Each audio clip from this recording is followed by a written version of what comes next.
It has been said that if there is ever to be such a thing as a true universal language, it will most likely be expressed in the realms of mathematics, geometry, energy patterns, and frequency. Could it be that this language, or at least the foundation of it, already exists here on Earth? Is it possible that over the course of thousands of years, we have been somehow guided in the process of creating this new form of communication? And if so, what type of information will be conveyed through it that could not be expressed any other way? In the search for answers, we must be prepared to trek through both time and space, to open our eyes and minds wide enough to notice compelling coincidences, and to stand back far enough to see if the building blocks of some kind of mathematical, spatial, frequency-based language emerge. But before we begin our journey, we will pause here in the present day to notice some of the ways that we measure and tabulate the world around us. This is an important step, for how we count and measure things can be as revealing as why we count them. First, we will take a look at the way we measure time. For all practical purposes, the smallest unit is 1 second, and we all know it takes 60 seconds to make a minute, and then 60 of these minutes to make an hour. This hour, of course, is the unit by which we divide our days, and these days become months, years, decades, centuries, and so on. Speaking of 60, let's take a moment to notice that all geometry, whether it is 2 or 3 dimensional, is also derived from base 60 mathematics that provide the foundation for a 360-degree circle, which in turn provides us with all the angles and formulas for creating virtually every shape known to humankind. Now let's look at how many cultures from all over the world have chosen to count and group things.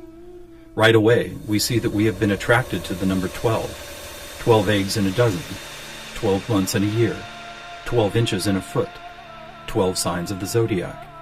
Strangely, whether it's tallying disciples or mythical gods, the number 12 appears often in the telling of our greatest stories about ourselves. And what about distance? Your local town might be measured in meters or other units, but when we talk about measuring our planet, the standards we all use revert back to base 60 units of miles, minutes, or geometrical degrees. Are you noticing the pattern here?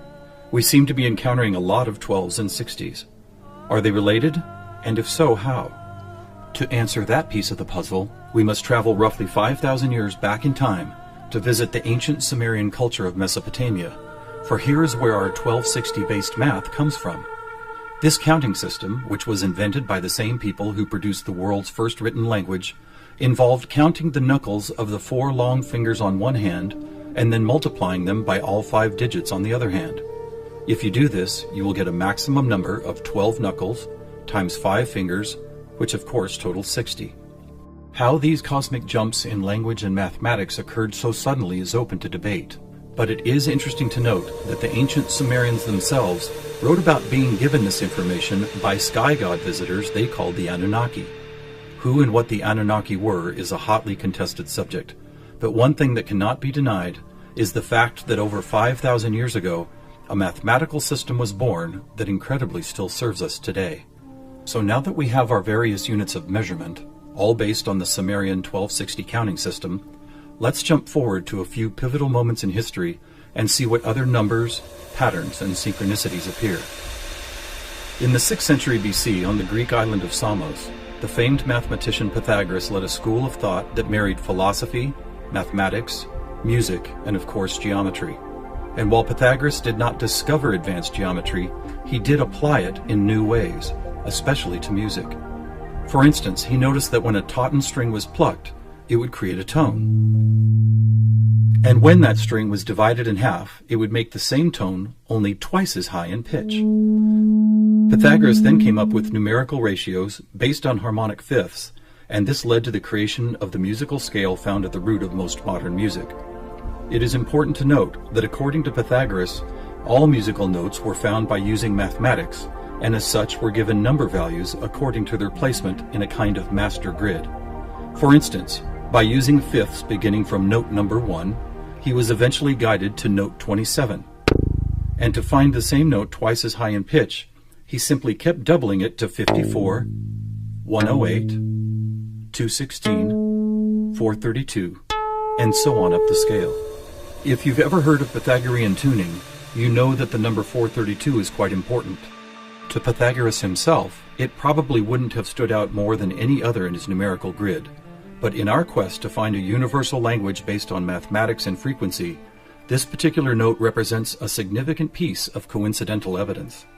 You see, many ancient musical instruments, from Tibetan bowls to Native American flutes, happen to produce the same tone, a tone that vibrates at 432 cycles per second. That's compelling, but even more intriguing is the fact that Pythagoras was not calculating vibration cycles to find tone 432. It just happens to be the same number. What's more, for decades, most modern musical instruments were also tuned to this same fourth octave A, with a value of 432 cycles. How could this be? Who chose this particular note as the keystone for instrument tuning, and more importantly, why? Here is where a deeper mystery begins to emerge, and to explore it, we will need to go back to Pythagoras' other passion, geometry. It is not an exaggeration to say that to Pythagoras and his disciples, geometry and math held a key to the nature of all life everywhere, and maybe it does. Let's look at the first four geometric shapes, the circle, triangle, square, and pentagon. In each of them are angles of degrees that, when added together, always total a specific number relative to that particular shape. For instance, if we take a triangle, the sum total of all three interior angles is always 180. For both the square and circle, it is 360. For a pentagon, it is 540. Now at this moment, let's step back and look at these numbers in a different way, as there seems to be something about them that reaches beyond a simple sum of angles. Did you notice that they happen to be in the same numerical neighborhood as tone 432? What's more, they all add up to 9, just like 432. As an experiment, let's take a look at the numbers found in basic geometric shapes, then apply those numbers as vibration cycles to hear the tones they produce. First, let's listen to what the 180 total degrees contained in a triangle sound like.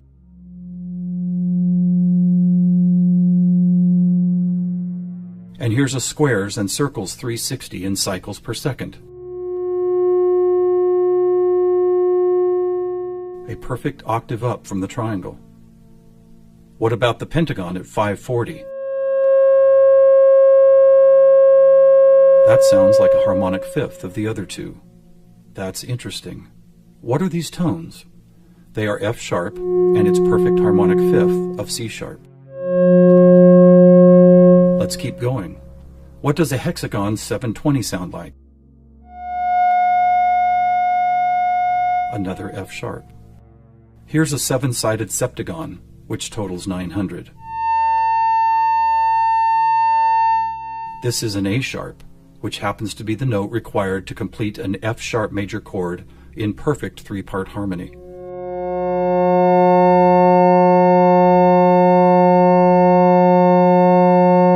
And finally the octagon, where we get 1080, another C sharp. Suddenly, geometry is expressed by tones, and these tones just happen to create the most beautiful form of music, a perfect three-part major chord in the key of F sharp.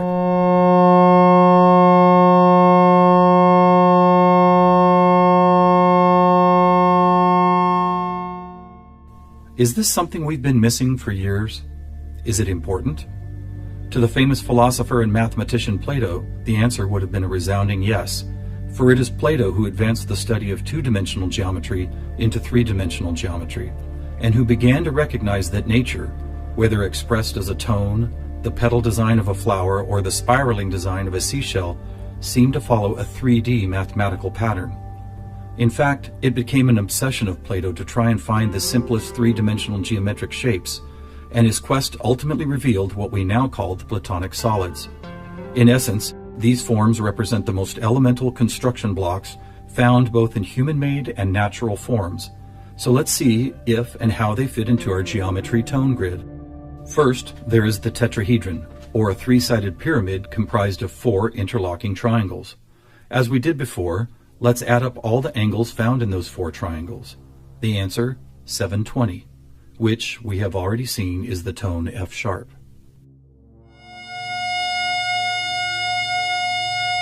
Next, we have the cube, whose six 360-degree squares totals 2160. What does it sound like?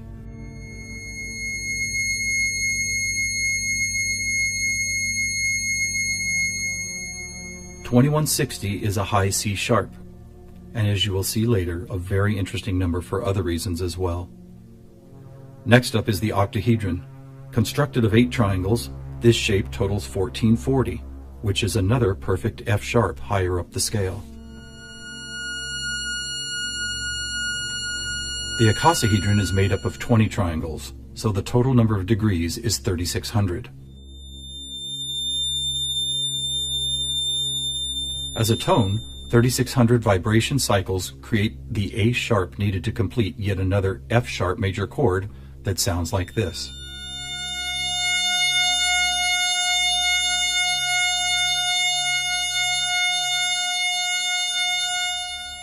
At this point, we have seen how 2- and 3-dimensional geometry can be expressed by the notes found in an F sharp major chord. Could this also be true with what is known as sacred geometry? To find out, we will first need to build a design called the germ of life, which, when repeated, goes on to reveal the seed of life, then flower of life pattern found at sacred sites all over the world. First, we start with a circle at 360 degrees, which is the familiar F sharp. We then add our second circle, bringing the total to 720, another F sharp. 3 circles totals 1080, which provides the harmonic fifth of C sharp. 4 circles is 1440, another F sharp. 5 circles totals 1800, or the A sharp needed to once again provide the harmonic third of an F sharp major chord. And finally the 6th circle, which brings the total to 2160, another C sharp. Amazing! It's as if we can now both see and hear the flower of life pattern that has intrigued humankind for thousands of years. So now we have 2-dimensional geometry, 3-dimensional geometry, and even sacred geometry being represented by different variations of an F sharp major chord. How is this not common knowledge? How have we missed this connection? There are actually 3 explanations. 1, for reasons ranging from the mundane to the conspiratorial, musical instruments are no longer tuned to an A vibrating at 432 cycles per second, but rather 440. 2, modern tuning calls for equal temperament, which no longer adheres to Pythagoras' whole number simplicity. And 3, the tuning method required to reveal geometric shapes is based on a mathematical grid rather than mathematical ratios. This grid, if it had a name, would probably be called something like factor 9, because the number 9 is found not only in the sum of every note on the grid, but also as the number required to move up or down the scale. For instance, if we started at note A at 216 cycles, all we would have to do is add or subtract the number 9 to reveal all the other tones in that octave. And it is here, on this incredible factor 9 grid, that we find not just some of our geometric numbers, but all of them. Conversely, modern A440 tuning reveals not one correlation to geometric numbers. Now let's go back for a moment and take a look at one of these numbers, 2160, the number expressed by both the cube and the germ of life pattern. You may have already noticed that without the 0, it is exactly half of our magic 432. That's worth noting, but what is even more intriguing is the way this number keeps showing up in other large-scale measurements. To discover one of these measurements, we will need to jump forward from Plato's time to when the Mayan civilization was flourishing. Roughly 1500 years ago, Mayan stargazers were the most accomplished astronomers the world had ever known. Their concept of cyclical time led to many incredible discoveries: the accurate length of a year, the exact dates of seasonal changes, even the moments when solar and lunar eclipses would occur. But their most amazing discovery was of something known as the precession of the equinox, which makes note of a very slow wobble of Earth's axis. Somehow aware of the fact that this wobble takes 25,920 years to complete, the Mayans called this cycle one great year, with each of its 12 great months requiring 2160 Earth years to complete. And what about this? Did you know that the diameter of our moon, when measured in miles, also happens to total, you guessed it, 2160? Lastly, watch what happens when we apply simple division to this highly synchronous number. 2160 divided by 2 is 1080, the angle sum of the octagon. By 3, 720, the total of the hexagon. By 4, 540, the pentagon. And by 5, Are you ready? It's the ketone of 432. And by 6, 360, the number of both the square and circle. All F-sharps and C-sharps, with our 432A thrown into the mix, as if it were some kind of clue to solving a cosmic riddle. Maybe we should look at this number even more closely. As we've stated, our closest celestial neighbor, the Moon, is 2160 miles across, and 216 is exactly half of 432. What about the other large object in our sky? Were you aware that our Sun is 864,000 miles across? Incredibly, where the Moon's base number sequence is half of 432, the Sun's number sequence is exactly twice 432. And do you know how many seconds there are in a day? 86,400, or 43,200 for the 12 hours of day, and 43,200 for the 12 hours of night. Or try this. Take the 360 degrees found in the circular shape of our Sun and Moon, and then multiply it by the 12 hours of either day or night. The answer, 4320. Or how about this? What is the only whole number that when squared comes to within 0.01% accuracy to measuring the speed of light? 432. What is going on here? We have all these different things: Earth cycles, time and celestial measurements, geometry, sonic frequency, yet they are all represented by the same numbers over and over again. To answer that, we must search for the factor common to all of them, and that common factor is the 5,000-year-old Sumerian 1260 counting system. It is what gave us the inches to a foot, the seconds to a minute, and the 360 degrees in geometry.